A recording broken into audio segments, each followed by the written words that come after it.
বাবাদের জামা কাপড় সবসময় মায়েদের শাড়ি থেকে কম দামি হয়। বাবাদের ওয়ার্ডরোব ভর্তি জামা কাপড় থাকে না। বাবারা একটা ঘড়ি বৃদ্ধ না হওয়া পর্যন্ত হাতেই থাকে। বাবারা এক জোড়া জুতা চালায় বছরের পর বছর। বাবারা কম দামি মোবাইলটা একেবারে নষ্ট না হইলে ফেলে দেয় না। বাবারা রোদ বৃষ্টি মাথায় নিয়ে সঞ্চয় করে। বাবারা সব থেকে সস্তা হোটেলে খায়।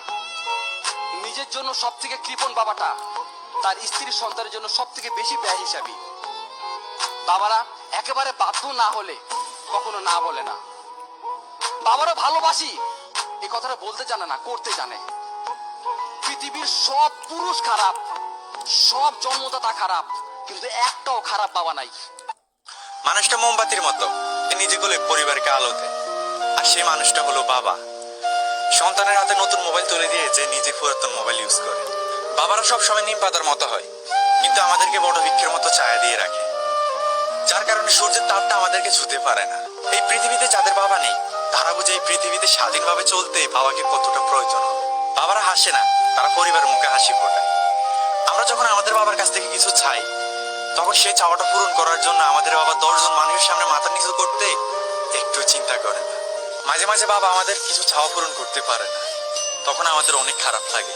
কিন্তু আমাদের অনেকের জানা নেই, আমাদের চাওয়াটা পূরণ না করে আমরা যতটুকু কষ্ট পেয়েছি, এর চাইতে 1000 গুণ বেশি কষ্ট বাবারা আমাদের চাওয়াটা পূরণ না করতে পারায় পেয়ে থাকে।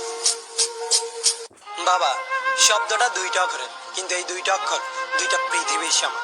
আপনি তা কখন বুঝবেন জানেন? যখন অক্ষর দুইটা আর এই পৃথিবীতে থাকবে না। প্রত্যেকটা বাবাই চায় তার সন্তান সুখে থাকুক। আমরা অনেক সময় বাবার কাছে অনেক ইচ্ছে পূর্ণ আবদার করে থাকি, কিন্তু অনেক সময় বাবা আমাদেরকে না করে দেয়। তখন আমরা হয়তো ভাবি আমাদের বাবা আমাদেরকে ভালোবাসে না, কিন্তু আপনি হয়তো জানেন না আপনাকে না করে দেওয়ার কারণে আপনি যতটা কষ্ট পেয়েছেন তার চাইতে 1000 গুণ বেশি কষ্ট বাবার হৃদয়টাকে ক্ষত বিক্ষত করে দেয়। আমাদের মা হয়তো তার ভালোবাসাটা প্রকাশ করতে পারে, মুখে বলতে পারে ভালোবাসি, কিন্তু বাবা তার ভালোবাসাটা প্রকাশ করতে পারে না, শুধু নীরবে ভালোবাসতে জানে। জীবনের এই চলার পথে আমরা আমাদের বাবাকে অনেক বেশি ভালোবেসে ফেলি। আমরা তা কখন বুঝতে পারি জানেন? বাবা মারা যাওয়ার পর। আমরা হয়তো আমাদের মাকে অনেকবারই বলেছি ভালোবাসি মা, কিন্তু বাবাকে হয়তো এখন একবারও বলে হওয়া ওঠেনি ভালোবাসি বাবা। আশেপাশে খোঁজ নিয়ে দেখেন যাদের বাবা মারা গেছে, তারা এখন 1000টা ইচ্ছে করলেও বলতে পারে না ভালোবাসি বাবা। তাই মৃত্যুর পর নয়, মৃত্যুর আগেই বাবাকে ভালোবাসার কথাটি জানিয়ে দিন।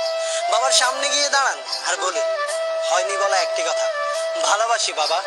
মাননীয় মডারেটর, অতীতে আমি যখন একটি ভালো পোশাকের জন্য কান্নাকাটি করছিলাম, তখন বাবা আমার হাতে কাগজ কলম ধরিয়ে দিলেন, আমার দিকে ছুড়ে দিলেন একটি গাণিতিক প্রশ্ন। একজন দিনমজুরের দৈনিক আয় 300 টাকা হলে মাসে তিনি কত টাকা আয় করেন? মাননীয় মডারেটর, মুখে মুখে বাবাকে জবাব দিলাম 9000 টাকা। বাবা আমার কাঁধে হাত রাখলেন, চুলের মাঝে হালকা বিলি কেটে বললেন, মা রে, তোর এই বাবা হাই স্কুলের শিক্ষক হিসেবে মাসে 8000 টাকা বেতন পায়। আমি কোনো প্রশ্ন করতে পারিনি বাবাকে। লজ্জায় বাবার মাথাটা নিচু হয়েছিল। পৌরাত্মের দ্বার প্রান্তে দাঁড়ানো বাবার বয়সে চোখ হতে খসে পড়ে জল। জানি না মাননীয় মডারেটর, আমার বাবার বয়সে চোখ থেকে খসে পড়া জল শিক্ষার মানকে কতটা টেনে তোলার যোগ্যতা রাখে।